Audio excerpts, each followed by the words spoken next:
ഡിയാസന India മേടിച്ചൊന്നും ക്യാരിയറായിരുന്നു. അവൾ വെറുതെ ഇരിക്കത്തില്ല, അവളുള്ള സത്യം തെളിയിക്കും. വീണ്ടും നീ നാറും. ഇതിനാ ഒരു 10 വർഷം ഒരു മനുഷ്യനെ ഇട്ട് നശിപ്പിച്ച് അവൻ്റെ ജീവിതം ഇല്ലാതാക്കി. ഇനി എന്ത് ജീവിതമാണ് എനിക്കുള്ളത്? എന്നിട്ട് വീണ്ടും വീണ്ടും വന്ന് നീ എന്തായാലും വിജയിച്ച് നിൽക്കുന്ന ഒരാളല്ലേ, വീണ്ടും വന്ന് റസൂലിനെ രക്ഷിക്കാൻ വേണ്ടി. ഈ റസൂലിൻ്റെ കളി തന്നെയാണ് ഉപദേശിക്കുന്ന കംപ്ലീറ്റ് അവനാണെന്നറിയാം. അവനൊരിക്കലും പുറത്ത് വരത്തില്ല. അവൻ സജിനെ വെച്ച് കളിപ്പിച്ചുകൊണ്ടിരിക്കും. നീ എന്തിനാണ് സേന വീണ്ടും വീണ്ടും ഇങ്ങനെ മെഴുകുന്നത്? 10 വർഷം വരെ വേദനിപ്പിച്ചിട്ട് വീണ്ടും വീണ്ടും നമ്മൾ ഒതുങ്ങി പോകുമ്പോൾ വീണ്ടും വീണ്ടും മറ്റുള്ളവരുടെ റസൂൽ പൂക്കുട്ടിയുടെയൊക്കെ മുഖം രക്ഷിക്കാൻ നമ്മുടെ തലയിൽ ഓരോന്ന് കൊണ്ട് ചേർക്കുന്നതുകൊണ്ടാണ് ആ വീഡിയോ ഇട്ടത്. അല്ല, അതിലൊരു വിജയമല്ല. ഇപ്പോഴും ഏതൊരാണ് വന്നാലും സജന വീഴും. സജന നല്ല പ്രേമരോഗമാണ്. അതൊക്കെ ഞങ്ങൾ ലിറ്ററലി ഞങ്ങളുടെ കണ്ണുകൊണ്ട് കണ്ടിട്ടുണ്ട് അങ്ങനത്തെ കാര്യങ്ങളൊക്കെ. റസൂൽ പൂക്കുട്ടി വിളിക്കുമ്പോൾ എൻ്റെ ഇക്ക, എൻ്റെ പൊന്നിക്ക, എൻ്റെ ജീവിതത്തിൽ എൻ്റെ ഇക്ക അല്ലാണ്ട് എനിക്ക് ആരും ഇക്ക, എനിക്ക് ഇക്ക മാത്രമേ ഉള്ളൂ ഇക്ക. ഇങ്ങനെ അവളുടെ സംസാരം കേട്ടിട്ടുണ്ടെങ്കിലല്ലേ നമുക്ക് എടുത്തിട്ട് എറിയാൻ തോന്നും. നമസ്കാരം. സജനയുടെ പുതിയ ഇൻ്റർവ്യൂക്ക് ശേഷം ഫിറോസിൻ്റെ പുതിയൊരു വീഡിയോ പുറത്തു വന്നിട്ടുണ്ട്. അതിൽ ഫിറോസ് എന്തൊക്കെയാണ് പറയുന്നത് എന്ന് കേട്ടു നോക്കാം. ഇതിൽ ഒരുപാട് തെളിവുകൾ ഫിറോസ് വെക്കുന്നുണ്ട്. അതൊക്കെ എന്താണെന്ന് നമുക്ക് കണ്ടു നോക്കാം. അപ്പം ഞാനൊരു വീഡിയോ ഇട്ടത് ഒരിക്കലും എനിക്ക് വിജയിക്കാനോ ഒന്നുമല്ല. എത്ര ചെല്ലിയാണ് ഒരു മനുഷ്യൻ ക്ഷമിക്കുന്നത്? അപ്പോൾ ഇത്രയും 10 വർഷം വരെ വേദനിപ്പിച്ചിട്ട് വീണ്ടും വീണ്ടും നമ്മൾ ഒതുങ്ങി പോകുമ്പോൾ വീണ്ടും വീണ്ടും മറ്റുള്ളവരുടെ റസൂൽ പൂക്കുട്ടിയുടെയൊക്കെ മുഖം രക്ഷിക്കാൻ നമ്മുടെ തലയിൽ ഓരോന്ന് കൊണ്ട് ചേർക്കുന്നതുകൊണ്ടാണ് ആ വീഡിയോ ഇട്ടത്. അല്ല, അതിലൊരു വിജയമല്ല. ഇപ്പോഴും ഏകദേശം ആ വീഡിയോ വന്നതിന് ശേഷം, സജനയുടെ വീഡിയോ വന്നതിന് ശേഷം ഇപ്പോഴും ഞാൻ എൻ്റെ ലൈഫിലേക്ക് തിരിച്ചെത്തിയിട്ടില്ല. ആക്ച്വലി ഇപ്പോൾ ഇനിയൊരു വീഡിയോ ഇടണ്ടെന്ന് വിചാരിച്ചതാണ്. പക്ഷേ ഇപ്പോൾ ഇത് വീണ്ടും വരാൻ കാര്യം നാണക്കേട് തന്നെയാണ്. എങ്കിലും വീണ്ടും ഗതികേട് വരാനുള്ളൊരു ഗതികേട് എന്ന് പറയുന്നത് വീണ്ടും അവൾ വന്നിട്ട് വായത്തൊന്ന് എന്തോന്ന് വിളിച്ചു പറയുകയാണ്. അപ്പോൾ ഇതിനകത്ത് അവൾ കുറേ സ്ത്രീകളെക്കുറിച്ചും ഒരു കുട്ടിയെക്കുറിച്ചും ഒക്കെ ഞാൻ സെക്സ് ചെയ്തെന്നുള്ള രീതിയിലാണ് പറഞ്ഞു വെക്കുന്നത്. ഞാൻ അങ്ങനെ ഇവൾ പറഞ്ഞ ഏതെങ്കിലും ഒരു സ്ത്രീയായിട്ട് സെക്സ് ചെയ്യുകയോ അതുകൂടാതെ ഫ്രഞ്ചൈസിൻ്റെ കാര്യം പറഞ്ഞ് അങ്ങനെ ചെയ്യുകയോ ചെയ്തിട്ടുണ്ടെങ്കിൽ ജനങ്ങൾക്ക് അത് അവൾ തെളിയിക്കുകയാണെങ്കിൽ, നിയമവും കാര്യങ്ങളും ഒരുപാട് കാര്യമുണ്ട്, അങ്ങനെ അവൾ തെളിയിക്കുകയാണെങ്കിൽ നിങ്ങൾക്ക് എന്നെ കല്ലെറിഞ്ഞു കൊല്ലാം. ഞാൻ അങ്ങനെ ഒരു സംഭവമേ ചെയ്തിട്ടില്ല. പിന്നെ അവർ ഓഡിയോ കേൾപ്പിച്ചു. ഞാൻ തന്നെ എൻ്റെ വീഡിയോയിൽ ഞാൻ പറഞ്ഞതാണ്. ഓൾറെഡി ഈ എന്നെക്കുറിച്ചുള്ള അലിഗേഷൻസ് എല്ലാം പറഞ്ഞ് ഇട്ടതിന് ശേഷം ഞാൻ അന്ന് ഇത് കണ്ടിട്ട് വിളിച്ചതായിരുന്നു. വിളിച്ചിട്ട് ഞാൻ അവളുടെ അടുത്ത് കാലുപിടിക്കുന്നുണ്ട്. ആ ഓഡിയോ എടുത്ത് ആ വീഡിയോ എടുത്ത് കളഞ്ഞി. എന്നിട്ട് ആ 17ൻ്റെ കാര്യം അങ്ങനെയല്ല, നീ അത് ക്ലാരിറ്റി ചെയ്ത് ജനങ്ങളോടൊരു വീഡിയോ ഇടും, ഇല്ലെങ്കിൽ ഞാൻ മരിക്കുമെന്ന് ഞാൻ പറഞ്ഞ കാര്യമാണ്. പക്ഷേ അത് അവിടുന്ന് എഡിറ്റ് ചെയ്ത് ആ ഒരു കാര്യത്തിലേക്ക്, ഒറ്റ ഒരു കാര്യത്തിലേക്ക് കൊണ്ടെത്തിച്ചു. ആ വീഡിയോ മൊത്തം ഡിലീറ്റ് ചെയ്യാൻ പറഞ്ഞതാണ്. എന്നിട്ട് ആ ഡിലീറ്റ് ചെയ്തിട്ട് ഈ പോക്സോടെ എങ്കിലും നീ ആ 17 വയസ്സുള്ളെങ്കിലും നീ പറഞ്ഞിട്ട് ക്ലാരിറ്റി. എന്നിട്ട് അവൾ പറഞ്ഞു ഊമക്കത്തിൻ്റെ കാര്യം അത് വന്നോളൂ, അങ്ങനെ എന്തൊക്കെ കഥ പറഞ്ഞു. അടുത്ത ഒരു ഇലക്ഷൻ വരികയാണ്, അപ്പോഴത്തേക്ക് അതൊക്കെ മറിഞ്ഞു പോകുന്നു. ആ സംഭാഷണത്തിനിടയ്ക്കുള്ളതാണ് ഞങ്ങൾ കേൾപ്പിച്ചത്. ഇത്രയും സജന ഒരു 10 വർഷം ഒരു മനുഷ്യനെ ഇട്ട് നശിപ്പിച്ച് അവൻ്റെ ജീവിതം ഇല്ലാതാക്കി. ഇനി എന്ത് ജീവിതമാണ് എനിക്കുള്ളത്? എന്നിട്ട് വീണ്ടും വീണ്ടും വന്ന് നീ എന്തായാലും വിജയിച്ച് നിൽക്കുന്ന ഒരാളല്ലേ, വീണ്ടും വന്ന് റസൂലിനെ രക്ഷിക്കാൻ വേണ്ടി. ഈ റസൂലിൻ്റെ കളി തന്നെയാണ് ഉപദേശിക്കുന്ന കംപ്ലീറ്റ് അവനാണെന്നറിയാം. അവനൊരിക്കലും പുറത്ത് വരത്തില്ല. അവൻ സജിനെ വെച്ച് കളിപ്പിച്ചുകൊണ്ടിരിക്കും. നീ എന്തിനാണ് സേന വീണ്ടും വീണ്ടും ഇങ്ങനെ മെഴുകുന്നത്? അതേണക്ക് നിൻ്റെ കൂട്ടുകാരികളെക്കുറിച്ച് ആ ദിയാസന പുറത്ത് വരത്തില്ലെന്നാണോ? അവളൊന്നും ജീവിതത്തിൽ ചെയ്യാത്ത കാര്യങ്ങൾ നീ പറയുമ്പോൾ അവളിത് പുറത്ത് വന്ന് പറയത്തില്ലെന്ന് നിനക്ക് തോന്നുന്നു? നമുക്കൊരു കാര്യം മനസ്സിലാക്കണം. നീ തെറ്റുകൾ ചെയ്തിട്ടാണ് നീ ഇങ്ങനെ വെള്ളം കുടിക്കുന്നത്. ആ തെറ്റുകൾ ചെയ്യാത്ത ഓരോ ആൾക്കാരെ നീ വലിച്ചിടുമ്പോഴത്തേക്ക് എപ്പോഴും തെറ്റിനെ മറയ്ക്കാൻ വലിയ പാടാണ്. തെറ്റ് ചെയ്യാത്തവർ അവർ രക്ഷപ്പെടും. അതൊരു ദൈവനീതിയാണ്. നീ വീണ്ടും വീണ്ടും ഇങ്ങനെ മെഴുകാതെ ഞാൻ നിൻ്റെ ഇതിലേക്ക് തിരിച്ചു വരുന്ന ഒറ്റ ഒരു റിക്വസ്റ്റ് മാത്രമേ എനിക്കുള്ളൂ. എൻ്റെ കുഞ്ഞിന് നീ എനിക്ക് തിരിച്ചു തരണം. കാരണം ഞാനിപ്പം കുറച്ച് ദിവസമായിട്ട് വിളിച്ചിട്ട് പോലും നീ എനിക്ക് കോൾ അറ്റൻഡ് ചെയ്യിപ്പിക്കുന്നില്ല. അത് വല്ലാത്തൊരു മാനസികാവസ്ഥയാണ്. ഇത്രയൊക്കെ ദ്രോഹിച്ചതുപോലെ അല്ലെങ്കിൽ ഞാൻ ആ ഒരൊറ്റ കാര്യം കേസുമായിട്ട് ഞാൻ പോകും. കാരണം ഇത്രയും ഞാൻ പ്രിവെൻറ്റ് ചെയ്യാൻ വേണ്ടിയിട്ടായിരുന്നു നിനക്കും അല്ലെങ്കിൽ റസൂൽ പൂക്കുട്ടിക്ക്. കാരണം നിങ്ങൾ കള്ളക്കേസിൽ കൊടുക്കുമെന്ന് അറിയാൻ വലിയ വലിയ ആൾക്കാരാണ്. അപ്പോൾ എന്നെ പ്രിവെൻറ്റ് ചെയ്യാൻ വേണ്ടിയിട്ടുള്ള കേസുകൾ കൊടുത്തിട്ടുള്ളത്. യഥാർത്ഥത്തിൽ നിന്നെയൊക്കെ അകത്ത് കടത്തേണ്ടുള്ള ഇത്രയും സംഭവങ്ങളുണ്ടെന്നറിയാം എൻ്റെ വക്കീൽ തന്നെ എനിക്ക് പറഞ്ഞു. പക്ഷേ ഞാൻ അങ്ങനെ പോലും നിങ്ങളെ ദ്രോഹിക്കാൻ വന്നിട്ടില്ല. നിനക്ക് റസൂലിൻ്റെ കൂടെ ജീവിക്കണമെങ്കിൽ ജീവിച്ചോ, പക്ഷേ എൻ്റെ കുഞ്ഞിനെ എനിക്ക് തരണം. അതിന് എന്ത് രീതിയിലായാലും നിനക്കറിയാമല്ലോ ഞാനോട്ടുള്ള അറ്റാച്ച്മെൻറ്റ്. ഇനി ആ വിവാഹം പോലും ഇല്ല. അപ്പോൾ എനിക്ക് കുഞ്ഞുമായിട്ട് മാത്രമേ ഉള്ളൂ. അവനോട്ടുള്ള അറ്റാച്ച്മെൻറ്റ് നിനക്ക് വ്യക്തമായിട്ട് അറിയാവുന്നതാണ്. നീ ദ്രോഹിക്കരുത്. പിന്നെ നീ നിൻ്റെ കൂട്ടുകാരികൾ ഒരുപാട് പേരെക്കുറിച്ച് പറഞ്ഞു. അതിൽ ഒരു കൂട്ടുകാരി എനിക്ക് നിൻ്റെ ഗൾഫിലുള്ള ആ സുഹൃത്തിൻ്റെ ഒരു ഓഡിയോ ഒന്നെന്തായാലും കേട്ടു. പക്ഷേ ഇവൾക്ക് അത് പറയുമ്പോഴാണ് കള്ളില്ലാണ്ട് പറ്റില്ല. MDMA എന്നൊരു സാധനം ഇവള് പറഞ്ഞല്ലോ വീഡിയോയിൽ. എനിക്ക് അത് കണ്ടുകൊണ്ട് മാത്രമാണ് ഞാനിപ്പോൾ ഇത് ചെയ്യണത്. ഈ MDMA എന്ന് പറഞ്ഞ സാധനം സജനനെ തലക്ക് പിടിച്ച് നമ്മളിങ്ങനെ കുലുക്കിയാലില്ലേ, സജനയുടെ മൂക്കിന്ന് ഒരു 3-3.5 കിലോയോളം MDMA കിട്ടും. സത്യമാണ് ഞാൻ പറയണത്. ഈ സാധനം ഇല്ലാതെ സജനക്ക് പറ്റില്ല. അഡിക്ഷൻ എന്ന് പറഞ്ഞാൽ അങ്ങേറ്റത്തെ അഡിക്ഷനാണ്. അതിൻ്റെ ഇടയിൽ സജന പറയുന്ന വേറെ കുറച്ച് കാര്യങ്ങളുണ്ട്, വേറെ കുറേ അലിഗേഷൻസ്. അതായത് ഇവൾക്ക് അത് ചെയ്ത ആൾക്കാരുടെ പേര് ഇവള് പറയാണ്ട് അതല്ലാത്ത ആൾക്കാരുടെ പേര് സജന ഇവള് പറയുന്നുണ്ട്, എന്നെ കുറേ നല്ല ആൾക്കാർ കൂടി ഇടപെടുത്തി എന്നെ കൊണ്ടെവിടാക്കി, എന്നെ എയർപോർട്ടിൽ നിന്ന് കയറ്റി വിട്ടു എന്ന്. അവളെ എയർപോർട്ടിൽ നിന്ന് കയറ്റി വിട്ട ആള് ഞാനാണ് സജന നൂർ. അത് ഞാൻ പരിചയപ്പെടുമ്പോൾ സജന ഫിറോസ് ആണ്. അതിനുശേഷമാണ് ഇവൾക്ക് കുറേ ബന്ധങ്ങൾ ഞാൻ കണ്ടത്. ഫിറോസ് അറിഞ്ഞതിന് ശേഷം പിന്നെ ഫിറോസിനെ അവൾക്ക് കൊണ്ടുനടക്കാൻ പറ്റില്ലല്ലോ, അവളത് നൂറാക്കി. ഈ പറഞ്ഞ സജന നൂറിനെ എയർപോർട്ടിൽ നിന്ന് കയറ്റി വിട്ടിട്ട് അതിൻ്റെ വീഡിയോ എൻ്റെ കയ്യിലുണ്ട്. അത് അവൾ കയറി പോണേ, അവളുടെ ഇമിഗ്രേഷൻ കഴിഞ്ഞ് കയറി പോണ വരെ ഞാൻ ആ എയർപോർട്ടിൽ ഞാൻ നിൽക്കുകയാണ്. ഈ ആക്കി കൊടുത്തു എന്ന് പറഞ്ഞ എൻ്റെ റസൂൽ പൂക്കുട്ടിയാണ് എൻ്റെ അങ്ങനെ ഇങ്ങനെ ദൈവം എന്നൊക്കെ പറഞ്ഞില്ലേ. റസൂൽ പൂക്കുട്ടി എന്ന് പറഞ്ഞ വ്യക്തിയുടെ ഫസ്റ്റ് തുടങ്ങിയിട്ടുള്ള കാര്യങ്ങൾ ഞാൻ പറഞ്ഞുതരാം. ലക്ഷ്മി ജയനും ഞാനുമാണ് ഈ റസൂൽ പൂക്കുട്ടീനെ ആദ്യം കാണുന്നത്. ഈ ഞങ്ങളുടെ ഗ്യാങ്ങിൽ കണ്ടു കഴിഞ്ഞാൽ അന്ന് ഞങ്ങൾ എല്ലാവരും കൂടി ഫോട്ടോ എടുത്തിട്ടുണ്ട്. ഫോട്ടോ എടുത്ത സമയത്തും ഈ പറഞ്ഞ പോലെ തന്നെ അവൾക്കൊരു ഒറ്റ മൂവിയുടെ ഇതിനൊരു പാട്ടിൻ്റെ സീനൊക്കെ അപ്പം ഞങ്ങളുടെ ഫോൺ നമ്പറൊക്കെ ഉണ്ട്. ഈ റസൂൽ പൂക്കുട്ടി എനിക്കും മെസ്സേജ് അയച്ചിട്ടുണ്ട്, ലക്ഷ്മി ജയനും മെസ്സേജ് അയച്ചിട്ടുണ്ട്. സെക്സി ആയിട്ടുള്ള കുറച്ച് നല്ല സ്ട്രെയിറ്റ് ഫോർവേഡ് അല്ലാത്ത മെസ്സേജുകളാണ് അയാൾ അയച്ചത്. യു ലുക്ക് സെക്സി ബോംബ് അങ്ങനത്തെ ഒരു കൈൻഡ് ഓഫ് അങ്ങനത്തെ ഒരു മെസ്സേജുകളൊക്കെയാണ് ഇയാൾ അയച്ചപ്പോൾ അപ്പം ഞാനും ലക്ഷ്മി ജയനും കൂടി ഇങ്ങനെ പറയണതേ റസൂൽ പൂക്കുട്ടി മെസ്സേജ് അയക്കുന്നുണ്ട്. അപ്പോൾ അവളോട് ആടി എനിക്ക് അയക്കുന്നുണ്ട്, അപ്പം നിനക്ക് എന്ത് മെസ്സേജ്? അപ്പം ഞങ്ങൾ അങ്ങോട്ടും ഇങ്ങോട്ടും ഫ്രണ്ട്സ് ഞങ്ങൾ ഡിസ്കസ് ചെയ്യുന്നുണ്ട്. ഇതെല്ലാം കഴിഞ്ഞതിന് ശേഷം ലക്ഷ്മി ജയൻ നാട്ടിൽ വന്നതിന് ശേഷമാണ് റെക്കോർഡിങ്, ഒറ്റ മൂവിയുടെ പാട്ടിൻ്റെ റെക്കോർഡിങ്ങിനാണ് സജനനുമായിട്ട് പോയപ്പോൾ അന്നാണ് അവിടെ ഇവളിങ്ങനെ വെയിറ്റ് ചെയ്ത് നിൽക്കുമ്പോഴാണ് റസൂൽ പൂക്കുട്ടി അവിടെ ചെല്ലണതും ഇവർ തമ്മിൽ കാണണതും നമ്പർ കൈമാറുന്നതും എല്ലാം ആ സമയത്താണ്. അതിനുശേഷം ഇയാൾ ഞങ്ങൾക്ക് അയച്ച പോലത്തെ മെസ്സേജ് സജനക്കും അയച്ച്. സജന ഈ പറഞ്ഞ പോലെ തന്നെ ഈ കാലം നീട്ടി വെച്ചുകൊണ്ടിരിക്കുകയാണ് സജന വീഴാൻ വേണ്ടിയിട്ട്. ഏതൊരാണ് വന്നാലും സജന വീഴും. സജന നല്ല പ്രേമരോഗമാണ്. അതൊക്കെ ഞങ്ങൾ ലിറ്ററലി ഞങ്ങളുടെ കണ്ണുകൊണ്ട് കണ്ടിട്ടുണ്ട് അങ്ങനത്തെ കാര്യങ്ങളൊക്കെ. അതിന്റെ പ്രൂഫ് അടക്കം എന്നോട് ചോദിച്ചാൽ ഞാൻ തരാം ഇതിന്റെ പ്രൂഫ് എല്ലാം. റസൂൽ പൂക്കുട്ടി ഇവൾക്ക് മെസ്സേജ് അയക്കുന്നു. അപ്പം ഞങ്ങൾ എല്ലാവരും കൂടി കളിയാക്കുന്നുണ്ട്, സജന നിനക്ക് അയച്ച പോലത്തെ മെസ്സേജ് എനിക്കും ലക്ഷ്മിക്കും ഒക്കെ അയച്ചിട്ടുണ്ട്. അപ്പം ഇതുപോലെ എത്ര പേർക്ക് അയച്ചിട്ടുണ്ടാവും. അപ്പം അല്ല, എന്നോട് ഭയങ്കര സ്നേഹമാണ്, എന്നോട് ഭയങ്കര പ്രേമമാണ്. അവൾ അങ്ങനെ തന്നെയാണ് പറഞ്ഞത്. ഇന്ന് സജന ഫിറോസ് ആണ്. അപ്പം ഈ ഫിറോസ് വിളിക്കും, വീഡിയോ കോളിൽ വിളിക്കുമ്പം അപ്പം ഫിറോസ് വീഡിയോ കോളിൽ വിളിക്കുമ്പോഴത്തേന് റസൂൽ പൂക്കുട്ടി ഉറങ്ങണമായിരിക്കും. അപ്പോഴാണ് വീഡിയോ കോൾ പറയണോ ശല്യം വിളിക്കേണ്ടെന്നുള്ള രീതിയിലാണ് ഇവള് ഫിറോസിന്റെ ഫോൺ എടുക്കണം. പക്ഷെ ഫോൺ എടുത്തതിന്റെ ടോക്ക് മാറി. എന്താണ് വിശേഷം? അപ്പം ഞങ്ങൾ തന്നെ ഇവളോട് ചോദിച്ചിട്ടുണ്ട്, അല്ല മോളെ നിനക്ക് സത്യത്തിൽ എന്താ നിന്റെ പ്രശ്നം എന്ന് ഞങ്ങളെല്ലാവരും ചോദിച്ചിട്ടുണ്ട്. അപ്പോൾ ഇവള് ഈ ഫിറോസ് എന്ന് പറഞ്ഞ ഈ വ്യക്തിയുടെ അടുത്ത് വീഡിയോ കോൾ സംസാരിച്ച് ശരി കുഴപ്പമൊന്നുമില്ല ഇവിടെ എല്ലാം ഓക്കെയാണ് ശരി എന്ന് പറഞ്ഞ ഫോൺ വെച്ചിട്ട് ഇവളെന്താക്കും റസൂൽ പൂക്കുട്ടിയുടെ സംസാരിക്കും. ഈ റസൂൽ പൂക്കുട്ടി പല പ്രാവശ്യവും പറഞ്ഞിട്ടുണ്ട്, സജന ഞാൻ എൻ്റെ ഫാമിലിയുടെ കൂടെ ഇരിക്കുമ്പോൾ നീ എന്നെ വിളിക്കരുത്, എനിക്കത് പ്രശ്നമാണ്, എന്നെ വിളിക്കരുത്, എൻ്റെ ഭാര്യ അറിഞ്ഞാൽ അത് പ്രശ്നമാകും. പക്ഷെ ഇവൾക്ക് അത് പറയുമ്പോഴാണ് കള്ളില്ലാണ്ട് പറ്റില്ല. MDMA എന്നൊരു സാധനം ഇവള് പറഞ്ഞല്ലോ വീഡിയോയിൽ. എനിക്ക് അത് കണ്ടുകൊണ്ട് മാത്രമാണ് ഞാനിപ്പോൾ ഇത് ചെയ്യണത്. ഈ MDMA എന്ന് പറഞ്ഞ സാധനം സജനനെ തലക്ക് പിടിച്ച് നമ്മളിങ്ങനെ കുലുക്കിയാലില്ലേ, സജനയുടെ മൂക്കിന്ന് ഒരു 3-3.5 കിലോയോളം MDMA കിട്ടും. സത്യമാണ് ഞാൻ പറയണത്. ഈ സാധനം ഇല്ലാതെ സജനക്ക് പറ്റില്ല. അഡിക്ഷൻ എന്ന് പറഞ്ഞാൽ അങ്ങേറ്റത്തെ അഡിക്ഷനാണ്. ഇവന്റെ ഏതെങ്കിലും ഒരു പ്രോഗ്രാം എടുത്ത് ആ പേജിൽ നോക്കിയാൽ അറിയാം, സജനയുടെ ഒരു ഡാൻസ് ഉണ്ട് അതിനകത്ത്. അടിച്ച് കയറ്റിയിട്ട് സ്റ്റേജിൽ കയറിയതാണ് സജന.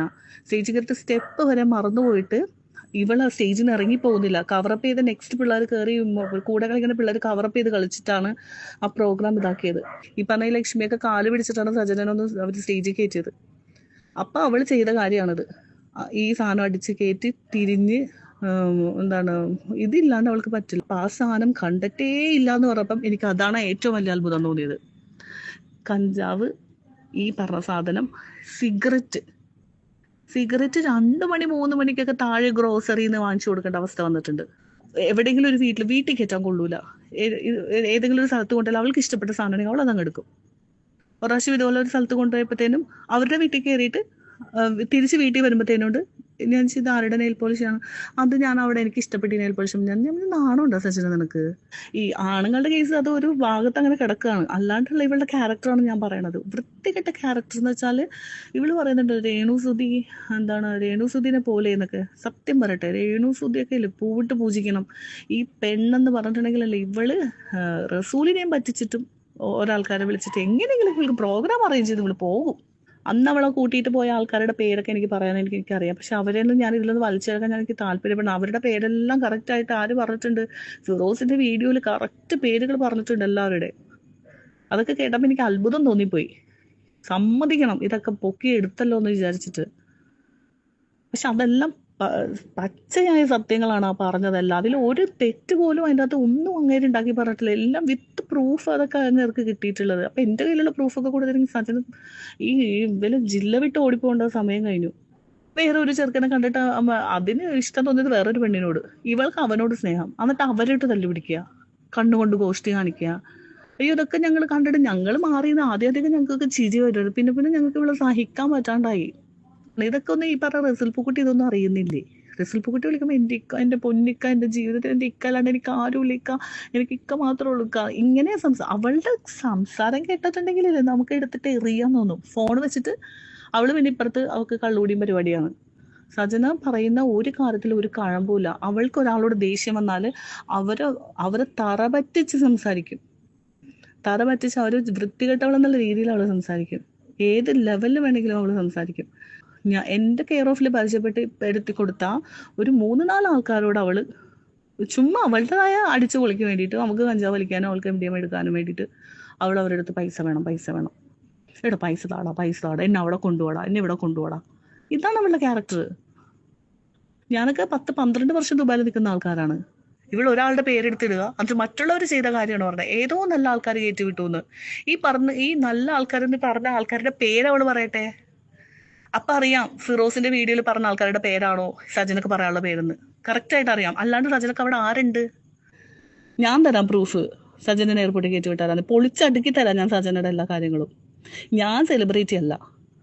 എന്നെ ഇപ്പൊ സജന വന്നത് അവള് വൃത്തിയിട്ടവളാണ്, അവൾ അവരുടെ കൂടെ ഇവരുടെ കൂടെ ഇങ്ങനെ പറയാൻ എനിക്കൊരു പ്രശ്നമില്ല. കാരണം എന്നെ അറിയാവുന്ന, എന്നെ സ്നേഹിക്കുന്ന എൻ്റെ ആൾക്കാർക്ക് അറിയാം ഞാൻ എന്താണെന്നുള്ളതും സജന എന്താണെന്നുള്ളതും. അപ്പം ഞാൻ കയറ്റിവിട്ട എൻ്റെ സുഹൃത്തിനെ ഞാൻ വിളിക്കുകയാണ്, ഞാൻ സംസാരിക്കുകയാണ്. അങ്ങനെ അതിനുശേഷം ഇവള് അവിടെ അപ്പൊ അതിനു മുമ്പ് ഇവള് നാട്ടിൽ നിന്ന് ഇടക്കിടക്ക് നാട്ടിൽ വിളിച്ചിട്ട് നമ്മുടെ ഇവരൊക്കെ വിളിച്ചിട്ട് എന്താണ് ആ ചെക്കൻ്റെ ഇപ്പൊ ഇന്നാളെ ഒരു അലിഗേഷനൊക്കെ വന്നല്ലോ, അവന്റെ പേര് ഞാൻ പറഞ്ഞു. ആ പുള്ളീനെ വിളിച്ചിട്ട് എടാ എനിക്കൊരു ഇത് സെറ്റ് ചെയ്ത് തരണോടാ ഫിറോസ്. അവള് ഈ വീഡിയോയിൽ പറയുന്നുണ്ട്, ഫിറോസ് നീ നിന്റെ മറ്റേ എക്സ് ഗേൾഫ്രണ്ടിന്റെ അവളുടെ കൂടെ ഒരു വീഡിയോ ഇട്ടിട്ടുണ്ട്, അപ്പൊ എനിക്ക് വന്നിരുന്ന് പറയണം, എന്തെങ്കിലും പറയണം, നീ എനിക്കൊരു ഇത് സെറ്റാക്കി തരണമെന്ന് പറഞ്ഞ് കാല് പിടിച്ചിട്ടാണ് നാട്ടിൽ അവൾക്കൊരു ഇന്റർവ്യൂ സെറ്റ് ചെയ്തത്.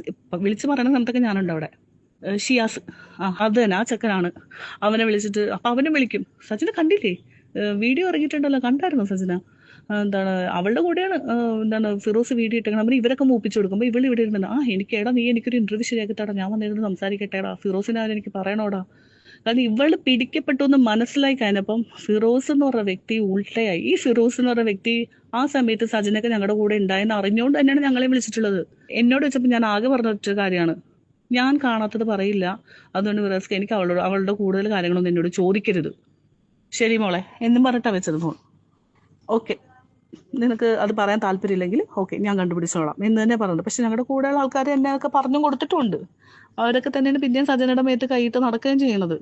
ഈ പറഞ്ഞ ലക്ഷ്മി ജയനെ കുറിച്ച് സജന പോസ്റ്റ് ഇട്ടിട്ടുണ്ട്. അന്നൊന്നും ഇത്രയും ഫോളോവേഴ്സ് സജനക്കില്ല. അന്ന് ഇവൾ ഫ്രോഡാണ്, കുടുംബം കലക്കി എന്നും പറഞ്ഞിട്ട് ലക്ഷ്മിയുടെ ഫോട്ടോ വെച്ച് അവളുടെ ആ ഫോട്ടോയുടെ നടുക്ക് ഒരു ഇങ്ങനെ എഴുതിയിട്ട് അവൾ പോസ്റ്റ് ചെയ്തിട്ട് ഈ റസൂൽ പൂക്കുട്ടി ഏതോ ഒരു അവാർഡ് ഫംഗ്ഷനിൽ ഇരിക്കണ ഇയാള് എന്നെ വിളിക്കല്ലേ സജന എന്ന് പറഞ്ഞ് പോയ ആൾ അവിടെ നിന്ന് വിളിച്ചുകൊണ്ടിരിക്കുന്നത്. ഇപ്പൊ തന്നെ വീഡിയോ പോസ്റ്റ് ചെയ്യും, ലക്ഷ്മി വിളിച്ചിട്ട് കരച്ചിലാണ്, വീഡിയോ നീ ഇപ്പൊ തന്നെ ഡിലീറ്റ് ചെയ്യുന്നു പറഞ്ഞിട്ട് ഇയാള് എൻ്റെ അടുത്ത് പറഞ്ഞു ബോംബെ പോയപ്പം. അപ്പം ഞങ്ങൾ ഒരു ബിസിനസ് സ്റ്റാർട്ട് ചെയ്യാനായിട്ട് ഞാനുണ്ട്, വേറൊരു കുട്ടിയുണ്ട്.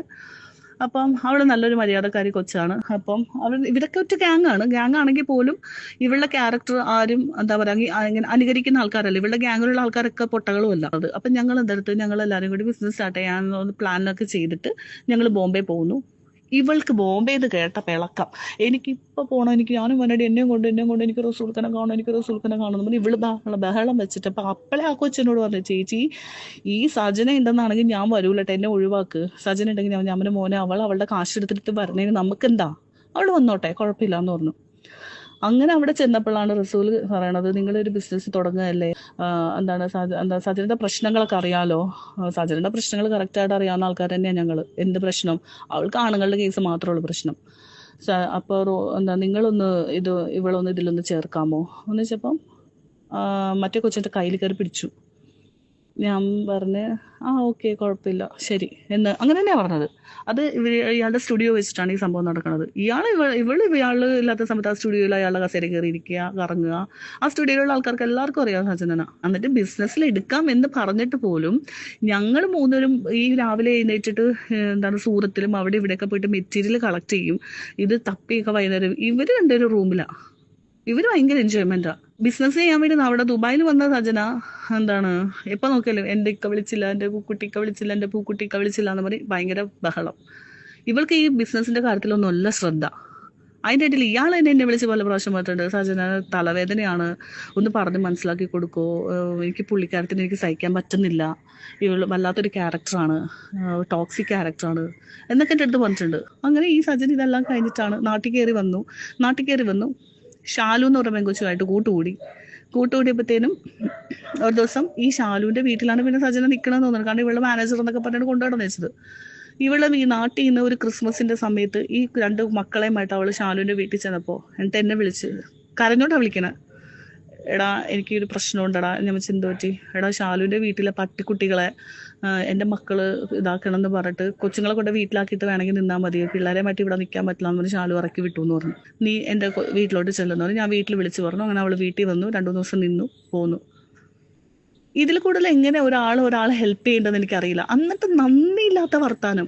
എനിക്ക് ആ ഒരു ഇതിലൊക്കെ എനിക്ക് ഭയങ്കര, ഞാൻ പണ്ടേ ഞാൻ ഈ വീഡിയോ കിട്ടാനായിരുന്നു. കൂടെ നിന്ന് ചതിക്കാൻ ഇതുപോലത്തെ ഒരു കൂട്ടുകാരത്തി പറയില്ല. കൂടെ നിന്ന് ചതിക്കാൻ, നമ്മളോട് സംസാരിക്കുമ്പോൾ ഇപ്പുറത്തെ കോളിൽ ഇട്ടിട്ട് മറ്റുള്ളവരെ കേൾപ്പിച്ചു കൊടുത്തിട്ട് എടി സോറി എടി അറിയാണ്ട് പറ്റിപ്പോയടി, അത് എൻ്റെ കൈ തട്ടി കോള് പോയതാണ്, അങ്ങനെ വരെ പറയാനായിട്ട് ഒരു ഉൾപ്പില്ലാത്തവളാണ് സജന. അതൊക്കെ എൻ്റെ ജീവിതത്തിൽ നടന്നിട്ടുള്ള കാര്യങ്ങളാണ്. എന്നിട്ട് എല്ലാം തമ്മി തല്ലിപ്പിക്കാൻ നോക്കുക. അയ്യോ എൻ്റെ ദൈവമേ, ഞാൻ എൻ്റെ ലൈഫിനൊക്കെ ഈ സാധനങ്ങളൊക്കെ എൻ്റെ ജീവിതത്തിൽ ഇറങ്ങിപ്പോയപ്പോഴാണ് ഞാനൊന്ന് ഓക്കെ ആയത്. സത്യം പറഞ്ഞിട്ടെ, ഈ നെഗറ്റിവിറ്റി ഇതെല്ലാം ചെയ്ത് വെച്ച് പവിത്രയായ സജന വേറെ ഏതെങ്കിലും പെൺകൊച്ചുങ്ങളെ പറയാം അവൾക്ക് അവിഹിതമാണ്, അവൾ ആ ആണിൻ്റെ കൂടെയാണ്, അവൾ ഈ ആണിൻ്റെ കൂടെയാണ്, അവൾ ആ മറ്റാണിൻ്റെ കൂടെ. എന്തിനങ്ങനെ പറയണ? ഇവൾ ആരുടെ കൂടെയാണ് അവൾ ആദ്യം ചിന്തിക്കണ്ടേ? എന്നിട്ട് റസൂൽ പൂക്കുട്ടിയിൽ ഒതുങ്ങിയോ? അയാളിൽ ഒതുങ്ങാൻ പോണില്ല. MDMA വലിച്ചു കയറ്റണ സജനയില്ലേ, ഞാൻ എൻ്റെ പൊന്നെ, ഞാൻ ഇട്ട് കണ്ടുണ്ട്. ഞാനതെല്ലാം ആവശ്യം വന്നാലും എല്ലാം എടുത്ത് ഞാൻ ഇടും. വലിച്ചു കയറ്റണതും കിറിങ്ങി നടക്കണതും പാട്ട് പാടണതും ബോധമില്ലാണ്ട് കറങ്ങണതും ഒക്കെ ഉണ്ട്. ഇതൊക്കെ നമുക്ക് ചെയ്യാൻ അറിയില്ലാഞ്ഞിട്ടല്ല. പക്ഷേ ഒരാളെ കുറ്റപ്പെടുത്തുമ്പോൾ, അതായത് ഇപ്പം അവൾക്ക് ജയിക്കാൻ വേണ്ടി ഇവള് തന്നെ ഇവളുടെ വീഡിയോയിൽ കൊണ്ടുവന്ന് ഇട്ടിട്ട് റസൂൽ പൂക്കുട്ടിനെ പേടിപ്പിക്കാൻ വേണ്ടി ഓരോന്ന് ഇടും. എന്നിട്ട് അവൾ തന്നെ ഡിലീറ്റ് ചെയ്യും. അത് എതിർക്കുന്ന ഇപ്പുറത്തേക്കുന്ന ഇങ്ങനെ പൊട്ടനെ പോലെ ഇങ്ങനെ നോക്കിക്കൊണ്ടിരിക്കണോ? ആർക്കാണെങ്കിലും ഒരു ദിവസം പ്രതികരിക്കാൻ തോന്നൂലേ? അത് തന്നെയാണ് ഇപ്പോഴും തോന്നിയത്. എനിക്കിതൊക്കെ പറയാണ്ട് എൻ്റെ ഉള്ളിൽ ഇങ്ങനെ വെച്ചുകൊണ്ടിരുന്ന നമ്മളവിടെ ആലോചിക്കും, ഒരാളുടെ വൃത്തികെട്ട ക്യാരക്ടർ അറിഞ്ഞു വെച്ചുകൊണ്ട് ഇവിടെ വന്നിരുന്ന ഒരു വീഡിയോ നമ്മൾ കാണുമ്പോൾ, അവളിരുന്ന് മെഴുകണ കാണുമ്പോൾ നമ്മൾ വിചാരിക്കും അറിയാണ്ട് പറഞ്ഞു പോണതാ. എനിക്കിത് പറയാണ്ട് വേറെ ഓപ്ഷൻ ഇല്ല. എത്ര ബന്ധങ്ങള് ആ അബുദാബിയിലൊക്കെ ആദ്യമായിട്ട് സജന വന്നു കഴിഞ്ഞിട്ട് എന്താ പറയാ, അവരൊക്കെ എറിഞ്ഞിട്ടിട്ടാ പോയത്. രക്ഷപ്പെട്ട് ഓടുക സജനയുടെ അടുത്ത് നിന്ന് ഈ ആണുങ്ങൾ. പിന്നെ ബ്ലോക്ക് ചെയ്ത് പോകും ഇവര്. പിന്നെ കൂടുതൽ ഉപദേശി റസൂൽ പൂക്കുട്ടി തന്നെ കേട്ടോ, അങ്ങനെ ചെയ്യണം ഇങ്ങനെ ചെയ്യണം, നീ ഇങ്ങനെ ചെയ്താൽ നമുക്ക് ഇങ്ങനെ ലോക്കാക്കാം. അയാൾക്ക് കാശുണ്ടെന്നുള്ള അഹങ്കാരം, പിന്നെ പാർട്ടി അയാളുടെ കയ്യിലാണെന്നുള്ള അഹങ്കാരം, അയാൾക്ക് വലിയ വലിയ ആൾക്കാരായിട്ടുള്ള ഇതുണ്ടാകും. ആ ഒരു ധൈര്യത്തിന്റെ പുറത്താണ് സജന നിൽക്കുന്നത്. അയാൾക്ക് ഞാൻ ഇത്രേ പറയുള്ളൂ, റസൂൽ പൂക്കുട്ടിക്ക് ഇത് തന്നെ വേണം. അയാളുടെ വൃത്തികെട്ട ക്യാരക്ടറിന് ഒരു ഫുൾ സ്റ്റോപ്പ് ഇടാൻ വേണ്ടിയിട്ട് ചെന്ന് കയറിയ ഒരു അലമ്പ് ക്യാരക്ടറാണ് സജന. തെറ്റിപ്പോയി. സജന 100 സജന കോടി എന്ന് തന്നെ പറയണം. 100 അവൾ ഒതുങ്ങൂല, അവൾ കോടിയിലേ ഒതുങ്ങുള്ളൂ. ദുബായിൽ വന്നിട്ട് ഗ്ലൂട്ടാത്തയാണ് എടുക്കാൻ പറ്റാണ്ട് എൻ്റെ ദൈവമേ ഒരു സമാധാനവും തന്നിട്ടില്ല. അന്നും ഈ പറഞ്ഞ പോലെ തന്നെ എൻ്റെ ഏതോ ഫ്രണ്ട്സിനെയൊക്കെ വിളിച്ചിട്ട് എടാ എനിക്ക് ഗ്ലൂട്ടാത്തൈൻ എടുക്കണോടെ കുറച്ച് പൈസ കൊടുക്കുമെന്ന് പറഞ്ഞിട്ട്, അതായത് ഇവൾ അടിച്ചു പൊളിക്ക് വേണ്ടിയിട്ടാണ് ഇവൾ കടം വാങ്ങിക്കുന്നത്. അയ്യോ, എൻ്റെ ജീവിതത്തിൽ ഞാൻ ഇത്ര വേസ്റ്റ് ഒരു സാധനത്തിന് ഞാൻ കണ്ടിട്ടില്ല. എൻ്റെ ജീവിതത്തിൽ ജീവിക്കാൻ വേണ്ടി പലരും എന്തും ചെയ്തോട്ടെ, ഇത് ചതിക്കാൻ വേണ്ടി മാത്രം മറ്റുള്ളവരുടെ കൂട്ടുകൂടുന്ന ഒരു വ്യക്തി. MDMA എന്നൊക്കെ പറയുന്ന ചെറിയ അലിഗേഷൻ അല്ല. ഡിയാസന MDMA അടിച്ചെന്നും കാരിയറായിരുന്നു. അവൾ വെറുതെ ഇരിക്കുന്നില്ല, അവളുള്ള സത്യം തെളിയിക്കും വീണ്ടും നീ നാളെ. പിന്നെ യൂട്യൂബേഴ്സ് വീഡിയോസ് ഇടുന്നെന്നും പറഞ്ഞ് നീ പറയുന്നത്, നമ്മൾ കൊടുക്കാത്തൊരു കാര്യം ഒരിക്കലും യൂട്യൂബേഴ്സ് ഇടത്തില്ല. അവർ പബ്ലിക്കലി പറയുന്ന കാര്യം തന്നെയാണ് ഇടുന്നത്. 99% ആൾക്കാർ അത് തന്നെ ചെയ്യുന്നത്. 1% ഉള്ളൂ, അത് ജനങ്ങൾ കാണുമ്പോൾ തന്നെ അറിയാം. ഈ റസൂൽ പൂക്കുട്ടിയുടെ ക്യാഷ് മേടിച്ചിട്ട് ഒരിക്കൽ പോലും ഒരു യൂട്യൂബറുണ്ട് അങ്ങനെ റസൂൽ പൂക്കുട്ടിയുടെ ക്യാഷ് മേടിച്ചിട്ട് അയാൾ ഒരിക്കൽ പോലും കുറ്റം പറയാതെ ബാക്കിയുള്ളവരുടെ ചേർത്ത് കുറ്റം ചാരിക്കൊണ്ടിരിക്കും. അപ്പോൾ ഇത്രയേ ഉള്ളൂ എനിക്ക് സജിനയോട് കൂടി പറയാനുള്ളതാണ്. കാരണം ഫോണുകളെല്ലാം ബ്ലോക്ക് ചെയ്ത് വെച്ചിരിക്കുകയാണ്. കുഞ്ഞുമായിട്ടൊരു കണക്ഷൻ എനിക്കിത് മുന്നോട്ട് കൊണ്ടുപോകണമെന്നില്ല, നിങ്ങൾക്ക് കേസ് തരണമെന്നില്ല. പക്ഷേ കുഞ്ഞിനെ തന്നില്ലെങ്കിൽ ഞാൻ ആ വഴിക്ക് പോകും. ഇനിയിപ്പം എന്നെ കള്ളക്കേസ് നിങ്ങൾ കുടിക്കാലും എനിക്ക് കുഴപ്പമില്ല, കൊന്നാലും കുഴപ്പമില്ല. പക്ഷേ കുഞ്ഞിനെ വെച്ച് കളിക്കരുത്, അത് വളരെ തെറ്റാണ്. കാരണം ഇനി അവൻ എൻ്റെ കൂടെ വന്നാൽ നല്ല ഫ്യൂച്ചർ അവനുണ്ടാകും. പ്ലീസ്, അതുകൊണ്ട് ഞാൻ റിക്വസ്റ്റ് ചെയ്യുകയാണ്, കുഞ്ഞിനെ വെച്ച് കളിക്കരുത്. നീ റസൂൽ പൂക്കുട്ടിയിട്ട് ആരോട് വേണമെങ്കിൽ ജീവിച്ചോ. ഇനി എന്തൊക്കെയാണ് പുറത്തു വരാൻ പോകുന്നത് എന്നുള്ളത് വഴിയെ കണ്ടറിയാം. നിങ്ങൾക്ക് വീഡിയോ ഇഷ്ടപ്പെട്ടിട്ടുണ്ടെങ്കിൽ ഒരു ലൈക്കും ഷെയറും സബ്സ്ക്രൈബും ചെയ്യുവാൻ മറക്കരുത്. പുതിയ അപ്ഡേറ്റ്സിനായി ഇപ്പോൾ തന്നെ സബ്സ്ക്രൈബ് ചെയ്ത് വെച്ചോളൂ.